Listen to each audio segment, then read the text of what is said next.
Hey, how you doing, everybody? Welcome to the Artsy Dude channel again. Appreciate you tuning in. This is the place where creativity is important. It's more important than knowledge. But the acquisition of great knowledge, it's an art form. And the two of them, they go hand in hand. How's it going, everyone? I'm doing fine here. Welcome to the studio again, somewhere in this great United States of America.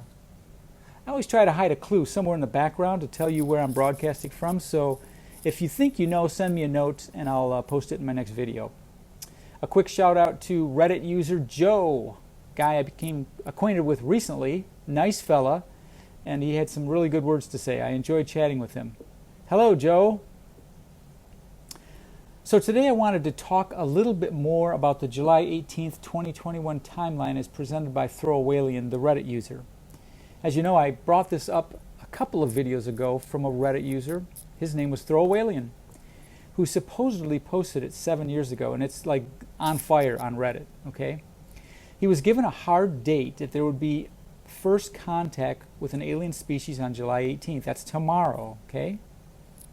I've since found through some other research that people have stumbled upon that date without even knowing about this character on Reddit called ThrowAwaylien or his story. One such person was author and hypnotherapist Dolores Cannon. Now, I don't know much about Dolores Cannon, but I did a little research and listened to one of her YouTube videos, and it was quite revealing. Her information is deep, and in some cases hard to understand.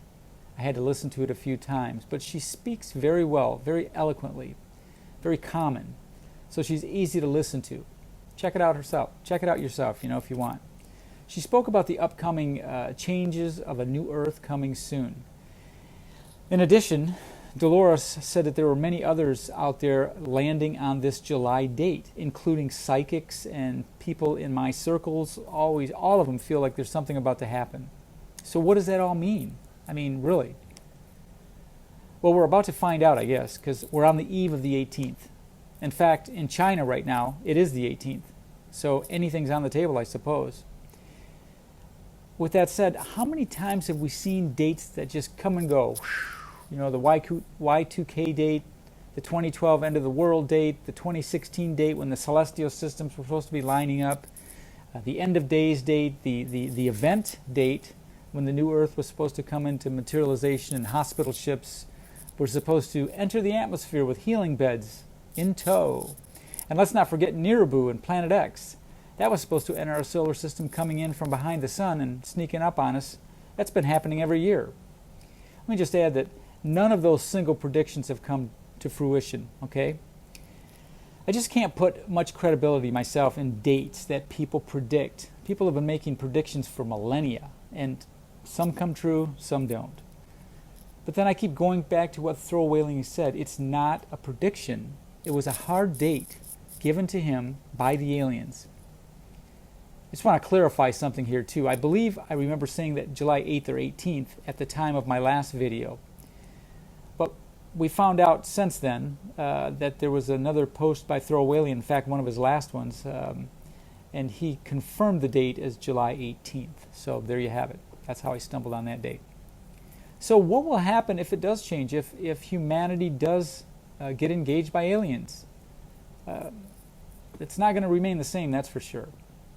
One user on Reddit, a thread, mentioned that they were actually hoping it didn't happen because then there would be no more fantasy or no more goals to look forward to.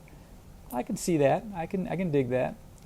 But really, how will it change humanity? How will it actually happen? I always think about that. Will they show up at the United Nations? Or are they already here and it'll just be an announcement by our respective governments?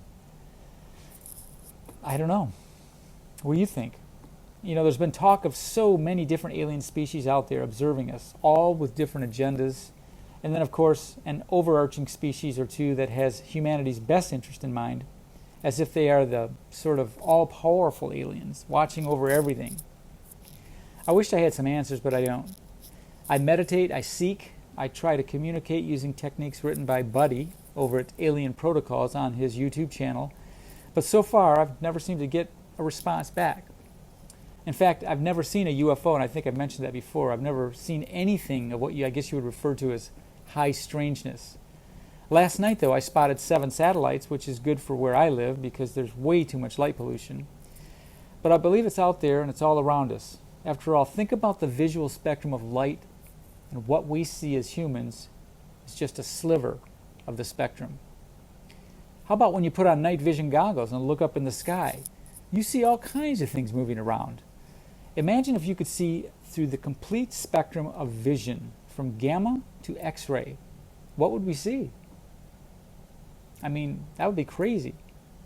Speaking of seeking answers, I wrote Lou Elizondo, famous Lou Elizondo, through his website to try to secure an interview, as so many podcasters have done recently, and it was like 2 weeks ago, maybe 3 weeks ago.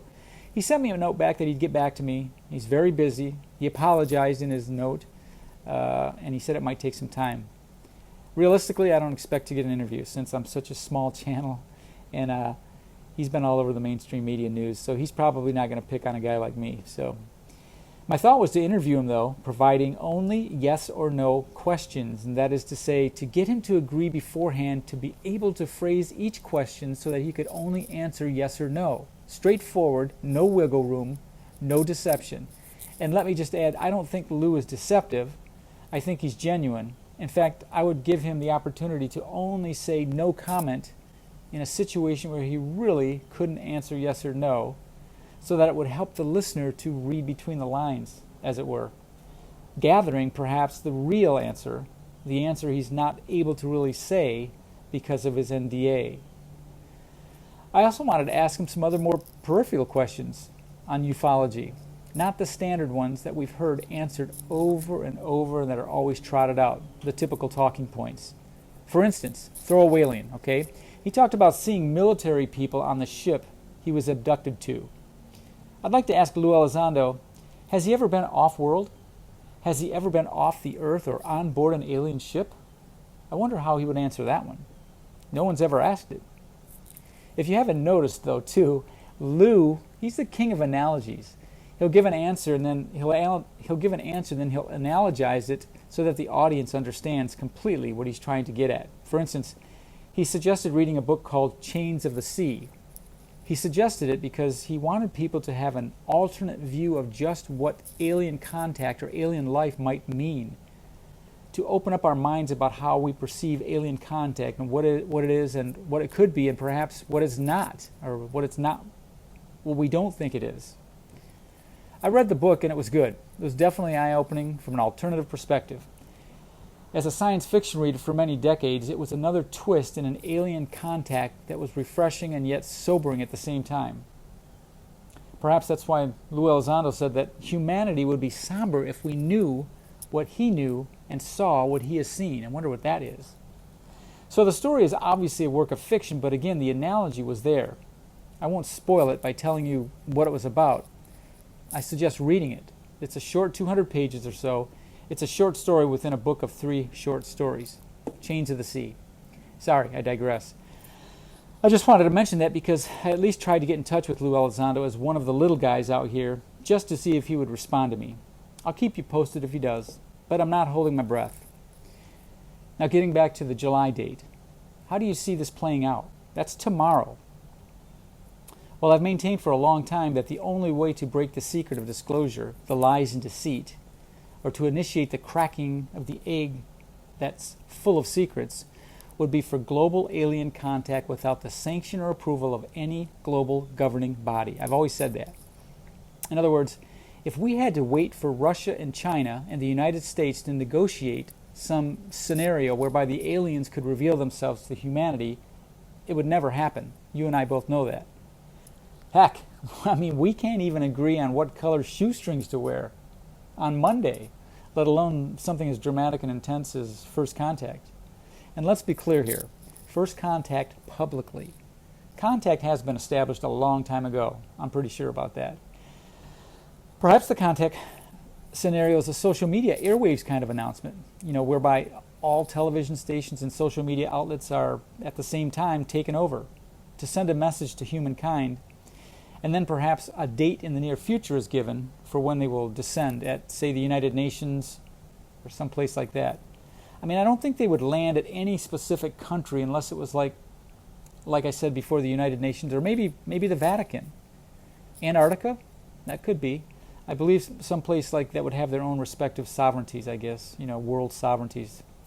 And the only reason I would bring up the Vatican is because of the immense ancient archives that they have, as well as their gold standard, world-renowned Jesuit astronomy organization. Perhaps they know something the rest of us don't. I don't know. But then what? And what type of alien would it be? Would it be an extraterrestrial species? I don't know. Would it be perhaps a cryptoterrestrial? Something from below the oceans or in the oceans, as we've seen a lot of lately? That one in itself makes me think. It would be amazing to think that there's another species here on Earth that would come forward as a sentient and far more advanced species that's older than humanity and reveal themselves and show themselves to us. And even perhaps inform us that they really want nothing to do with humanity because of our immature, tribalistic, and warring ways. Perhaps they tell us that all of those tic-tacs and probes that we've seen are theirs, and they've been monitoring us for thousands of years. That would be incredible. It'd be crazy, wouldn't it? I sometimes have this juvenile fantasy where I have the power to open up all the secret vaults in the world, at the Pentagon, at the Vatican, and anywhere else, and to be able to present the secrets to the world, taking away the power from the elites who manage us. I actually wish for that sometimes, and I know it sounds childish, but I wonder how many of us or how many of you out there have wished for that kind of power and how that could change the world. I'm sitting here looking out the window at my studio, my tiny little studio, and it's raining out, and I wonder what it will be like looking out the same window tomorrow after having the knowledge that an alien species from some other star system has contacted us. I mean, think about that. There's so much hate in the world. People are so impatient, very unforgiving. Their opinion is the only opinion, and your opinion doesn't count. Think about one city, say, like Chicago. Every weekend, 40 people are shot and killed. That's just one city in the whole United States of America. One country out of the whole world. Where will we go from here if we find out that an alien species has contacted us? Will the killing stop?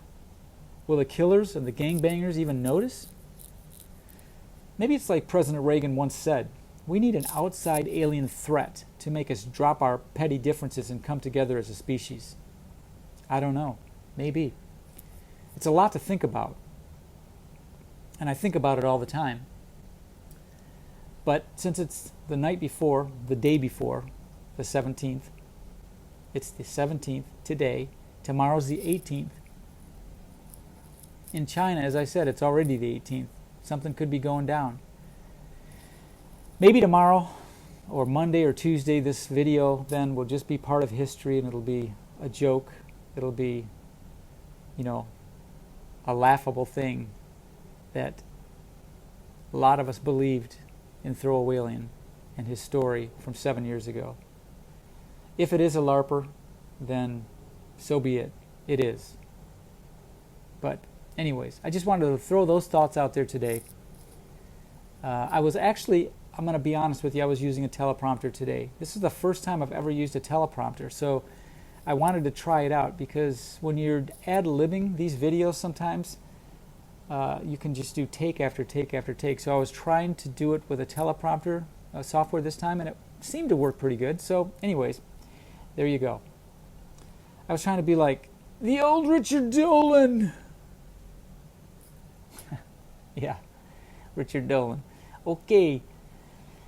So I guess I'll sign off for now, and tomorrow's another day, and we'll see what happens. If things do progress and ThrowAwaylien's prediction, I shouldn't say prediction, ThrowAwaylien's hard date does come true, then I guess we'll be in a whole new paradigm starting tomorrow. All right? Anyways, love you guys.